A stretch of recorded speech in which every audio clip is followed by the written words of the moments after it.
বিদায় ২০২৫, স্বাগত ২০২৬।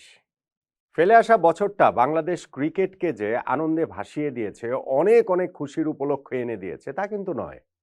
২০২৬ আমাদের জন্য কি নিয়ে অপেক্ষা করছে? এই বছরটা কি ব্যতিক্রম হবে? এই বছরটা কি বাংলাদেশ ক্রিকেট সত্যিকার অর্থেই এগিয়ে যেতে পারবে? এই বছরে বাংলাদেশের ক্রিকেট প্রেমীদের কি আনন্দে ভাসাতে পারবে আমাদের জাতীয় দল? ২০২৬ সালে বাংলাদেশ ক্রিকেটে কি কি চ্যালেঞ্জ রয়েছে, আমরা টেস্ট, ওয়ানডে, টি-টোয়েন্টি কোন ফরম্যাটে কতটি করে ম্যাচ খেলবো, কোন কোন প্রতিপক্ষের বিপক্ষে, এবং সেইখানটাতে ৩টা স্পেসিফিক চ্যালেঞ্জ ৩ ফরম্যাটে বাংলাদেশের আছে, সেগুলো আমরা জয় করার জন্য কতটা প্রস্তুত, সব মিলিয়েই এই আলোচনাটা করছি।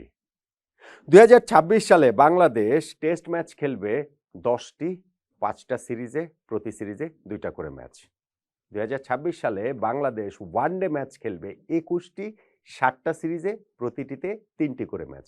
এবং ২০২৬ সালে বাংলাদেশ টি-টোয়েন্টি খেলবে ৫টা সিরিজ দ্বিপাক্ষীয়, সঙ্গে টি-টোয়েন্টি ওয়ার্ল্ড কাপ, অর্থাৎ ৬টা সিরিজে ২১টা ম্যাচ, কিংবা ২৪টা ম্যাচ, কিংবা ২৫টা ম্যাচ, কিংবা ২৬টা ম্যাচ। এই এতগুলা কিংবা কেন, এটা টি-টোয়েন্টি ওয়ার্ল্ড কাপের সাথে সম্পর্কিত। কোথায় কোথায় কাদের বিপক্ষে কি কি সিরিজ, সেই আলোচনাটা করি, তারপর আমরা চ্যালেঞ্জগুলো নিয়ে কথা বলবো। আমাদের আন্তর্জাতিক সূচি শুরু হবে ফেব্রুয়ারিতে টি-টোয়েন্টি বিশ্বকাপ দিয়ে, যেইখানটাতে বাংলাদেশের গ্রুপে ওয়েস্ট ইন্ডিজ, ইংল্যান্ড, ইতালি এবং নেপাল রয়েছে। এই গ্রুপ থেকে 2টা দল সুপার 8 পর্যায়ে উত্তীর্ণ হবে। সো বাংলাদেশের সামনে এখানে কিন্তু চ্যালেঞ্জ রয়েছে, অন্ততপক্ষে ওয়েস্ট ইন্ডিজ, ইংল্যান্ড এই 2টা দলের একটা দলকে পেছনে ফেলতে হবে। ইতালি, নেপালের বিপক্ষে আমরা জিতবো সেটা ধরে নিয়ে আমি বলছি। তার আগে টি-টোয়েন্টি বিশ্বকাপ শুরু হওয়ার আগে আগে বেঙ্গালুরুতে যে আমরা প্রস্তুতি নেব, সেইখানে নামিবিয়া এবং আফগানিস্তানের বিপক্ষে আমরা 2টা ম্যাচ খেলবো। সো 2টা প্রস্তুতি ম্যাচ এবং 4টা হচ্ছে গিয়ে টুর্নামেন্টের গ্রুপ পর্বে ম্যাচ, সেইটা পেরিয়ে আমরা সুপার 8 পর্যায়ে যাব। এটা তো প্রত্যাশা করতেই পারি, কেননা গত টি-টোয়েন্টি ওয়ার্ল্ড কাপে আমরা সুপার 8-এ গিয়েছি। যদি আমরা সুপার 8-এ যেতে পারি, সেইখানে কিন্তু আমরা আরো 3টা ম্যাচ খেলবো, এবং সুপার 8 পেরিয়ে সেমিফাইনালে যেতে পারলে আরো একটা ম্যাচ বেশি, সেমিফাইনাল পেরিয়ে ফাইনালে যেতে পারলে আরো একটা ম্যাচ বেশি। ওই যে আমি বলেছিলাম না যে টি-টোয়েন্টি ফরম্যাটে আমরা এই বছর 21+3+1+1 ওই রকম ম্যাচ খেলতে পারি, যে হয় 21টা বা 24টা বা 25টা বা 26টা। ওইটার ইকুয়েশনটা হচ্ছে কি এইরকম, যে টি-টোয়েন্টি ওয়ার্ল্ড কাপে আমরা যদি সুপার 8 পর্যায়ে যেতে পারি, 3টা এক্সট্রা ম্যাচ খেলবো, সেমিফাইনালে যেতে পারলে আরো একটা, ফাইনালে যেতে পারলে আরো একটা। বাংলাদেশ টিম কতদূর যেতে পারে সেইটা দেখার বিষয়। মার্চ মাসে আমাদের পরবর্তী সিরিজ পাকিস্তানের বিপক্ষে, ঘরের মাটিতে বাংলাদেশ, এইখানে একটা পূর্ণাঙ্গ সিরিজ, যেইখানটাতে পাকিস্তানের বিপক্ষে বাংলাদেশ 2টা টেস্ট ম্যাচ, 3টা ওয়ানডে এবং 3টা টি-টোয়েন্টি আমরা খেলবো। ফলে এইটা আমাদের জন্য একটা বড় চ্যালেঞ্জ নিঃসন্দেহে। যখন আমরা পাকিস্তানের বিপক্ষে একটা ফুল সিরিজ খেলছি, সবগুলো সিরিজে ভালো করা চ্যালেঞ্জ বাংলাদেশের সামনে থাকছে। এপ্রিল মাসে নিউজিল্যান্ড আসবে বাংলাদেশে, সেইখানটাতে কিউইদের বিপক্ষে বাংলাদেশ টেস্ট খেলবে না, তবে ওয়ানডে এবং টি-টোয়েন্টি খেলবো। 3টা ওয়ানডে এবং 3টা টি-টোয়েন্টির আমরা সিরিজ নিউজিল্যান্ডের বিপক্ষে খেলবো। জুন মাসে অস্ট্রেলিয়া আসবে বাংলাদেশে, এবং সেই অজিদের বিপক্ষেও আমরা টেস্ট খেলবো না, তবে 3টা ওয়ানডে, 3টা টি-টোয়েন্টি, 2টা সিরিজ আমরা খেলবো।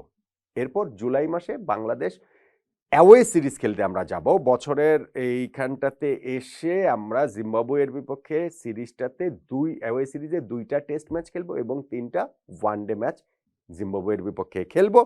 অগাস্ট মাসে অস্ট্রেলিয়াতে বাংলাদেশ যাবে টেস্ট খেলার জন্য 2টা, যে অস্ট্রেলিয়ার বিপক্ষে আমরা সেই যে 22 বছর আগে টেস্ট খেলেছিলাম, এখন থেকে সেই 2003 সালে আমরা যতক্ষণে যাব ততক্ষণে সেইটা আসলে 23 বছর হয়ে যাবে। ততদিন পরে আমরা অস্ট্রেলিয়াতে গিয়ে টেস্ট সিরিজ খেলার জন্য আসলে যাব, এবং সেইখানটাতে আমরা 2টা টেস্ট ম্যাচ খেলবো। আগস্ট মাসে আয়ারল্যান্ডের বিপক্ষেও বাংলাদেশের অ্যাওয়ে সিরিজ রয়েছে, সেইখানটাতে টেস্ট নেই, আমরা 3 ম্যাচের ওয়ানডে সিরিজ এবং 3 ম্যাচের টি-টোয়েন্টি সিরিজ খেলবো। সেপ্টেম্বর মাসে একটা বিগ সিরিজ বাংলাদেশের 2026 সালে, যখন ভারত আসবে বাংলাদেশে। বাংলাদেশ ভারত সিরিজ হবে 2026 সালে সেপ্টেম্বরে, যেইটা ইনফ্যাক্ট 2025 সালেই হওয়ার কথা ছিল, কিন্তু রাজনৈতিক বাস্তবতার কারণে ভারতে এই বছর বাংলাদেশে আসেনি, সেটা তারা অফিসিয়ালি না জানলেও যে ঘটনাটা আসলে ওই রকমই। আমরা এক্সপেক্ট করতে পারি যে বাংলাদেশের এবং ভারতের যেই রাজনৈতিক সম্পর্ক, কূটনৈতিক সম্পর্ক, সেই জায়গার উন্নয়নটা ঘটবে। বাংলাদেশের ওভারঅল যে এই আঞ্চলিক যে রাজনীতি রয়েছে, সেই আঞ্চলিক রাজনীতিটাও অনেক বেশি শান্ত হয়ে যাবে। সো আমরা প্রত্যাশা করতে পারি যে সেপ্টেম্বর মাসে বাংলাদেশ ভারত যে সিরিজটা, সেটা বাংলাদেশের মাটিতে হবে এবং সেইখানে আমরা 3 ম্যাচের একটা ওয়ানডে সিরিজ এবং 3 ম্যাচের একটা টি-20 সিরিজ ভারতের বিপক্ষে খেলবো।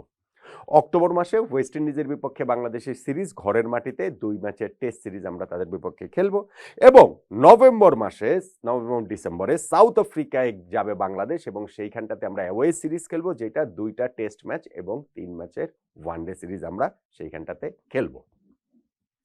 এখন তার মানে দেখেন যে 2026 সালে আমরা টেস্ট সিরিজ খেলবো মার্চে পাকিস্তানের বিপক্ষে ঘরের মাটিতে, জুলাইতে জিম্বাবুয়ের বিপক্ষে অ্যাওয়েতে, আগস্টে অস্ট্রেলিয়ার বিপক্ষে অ্যাওয়েতে, অক্টোবরে ওয়েস্ট ইন্ডিজের বিপক্ষে হোমে এবং নভেম্বরে সাউথ আফ্রিকার বিপক্ষে অ্যাওয়েতে। এই 5টা টেস্ট সিরিজের 10টা টেস্ট ম্যাচ আমরা খেলবো, যেইখানটাতে জিম্বাবুয়ের বিপক্ষে টেস্ট সিরিজটা যদি বাদ দিই, বাকি 4টা সিরিজের 8টা ম্যাচে কিন্তু ওয়ার্ল্ড টেস্ট চ্যাম্পিয়নশিপের অংশ এবং এই জায়গাটাতে আমাদের প্রথম চ্যালেঞ্জ ওয়ার্ল্ড টেস্ট চ্যাম্পিয়নশিপের পয়েন্ট টেবিল আরেকটু এগিয়ে যাওয়া। না, আমরা ওয়ার্ল্ড টেস্ট চ্যাম্পিয়নশিপে জিতে যাব, আমরা ফাইনাল খেলবো, কিংবা ইভেন ধরেন আমরা টপ 3-তে 4-এ থাকবো, অমন বাড়াবাড়ি আশাও আমরা করছি না। কিন্তু লাস্ট ওয়ার্ল্ড টেস্ট চ্যাম্পিয়নশিপে কিন্তু বাংলাদেশ 7 নম্বরে থেকে শেষ করেছিলাম। তার আগের 2টাতে আমরা যেহেতু 9 দলের মধ্যে 9 নম্বরে শেষ করেছি, গতবার আমরা উন্নতি করে 7 নম্বরে শেষ করেছি।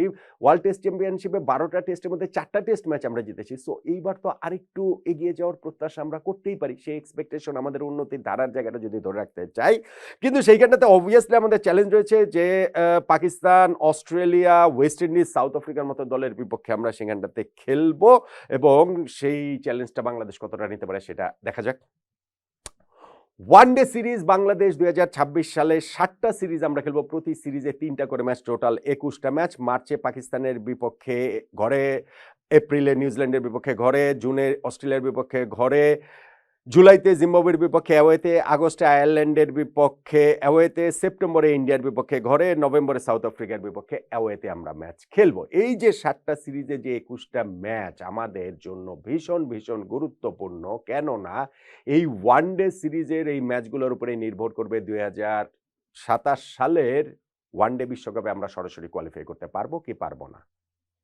সেইখানে সরাসরি কোয়ালিফাই করতে হলে 2027 সালের 31শে মার্চের আইসিসি ওয়ানডে র্যাঙ্কিংয়ে বাংলাদেশকে টপ 9-এর মধ্যে থাকতে হবে। ওইটার হিসাব নিকাশ করে ওইটা আমরা অনেক আলোচনা করছি, সেখানে আর আমি সহজ করে বলে দিলাম যে টপ 9-এর মধ্যে আমাদেরকে থাকতে হবে।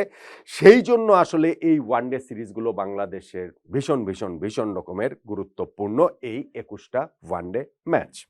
টি-20তে আমরা যে 5টা সিরিজ খেলবো সেটা হচ্ছে গিয়ে মার্চে পাকিস্তানের সঙ্গে হোম, এপ্রিলে নিউজিল্যান্ড সঙ্গে হোম, জুনে অস্ট্রেলিয়ার সঙ্গে হোম, আর আগস্টে আয়ারল্যান্ডের সঙ্গে অ্যাওয়ে, সেপ্টেম্বরে ইন্ডিয়ার সঙ্গে হোম। এই 5টা টি-20 সিরিজের 3-5 15টা ম্যাচ রয়েছে, সঙ্গে টি-20 ওয়ার্ল্ড কাপের 2টা প্রস্তুতি ম্যাচ, গ্রুপ পর্বের 4টা ম্যাচ, সুপার 8-এ উঠতে পারলে ওইখানে আরও 3টা ম্যাচ, সেমিফাইনালে উঠতে পারলে আরও একটা ম্যাচ, ফাইনালে উঠতে পারলে আরও একটা ম্যাচ।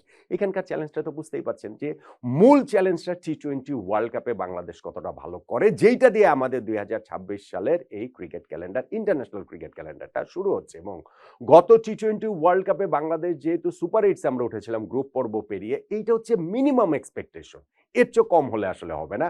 আমার পার্সোনাল এক্সপেকটেশন হচ্ছে যে বাংলাদেশ টি-20 ওয়ার্ল্ড কাপের সেমিফাইনাল পর্যন্ত যদি আসলে যেতে পারে, সেইটাকে আমি এক ধরনের একটা সাকসেস বলে মনে করব। তাহলে 2026 সালে বাংলাদেশের সামনে যেই সিরিজগুলো রয়েছে, 10টা টেস্ট, 21টা ওয়ানডে এবং টি-20 21 কিংবা 24 কিংবা 25 কিংবা 26টা যে ম্যাচ রয়েছে, সেইটা আসলে বাংলাদেশ ক্রিকেটের জন্য ভীষণ গুরুত্বপূর্ণ। প্রতি বছরই তাই থাকে, কিন্তু এই বছর ওই টেস্ট চ্যাম্পিয়নশিপে এগিয়ে যাওয়া, ওয়ানডে ওয়ার্ল্ড কাপে সরাসরি কোয়ালিফাই করার ক্ষেত্রে এগিয়ে যাওয়া এবং টি-20 ওয়ার্ল্ড কাপে ভালো করতে পারা, মোটা দাগে এই চ্যালেঞ্জটা নিয়েই 2026 সালে বাংলাদেশের ক্রিকেট ক্যালেন্ডার, ইন্টারন্যাশনাল ক্রিকেট ক্যালেন্ডারটা শুরু হচ্ছে।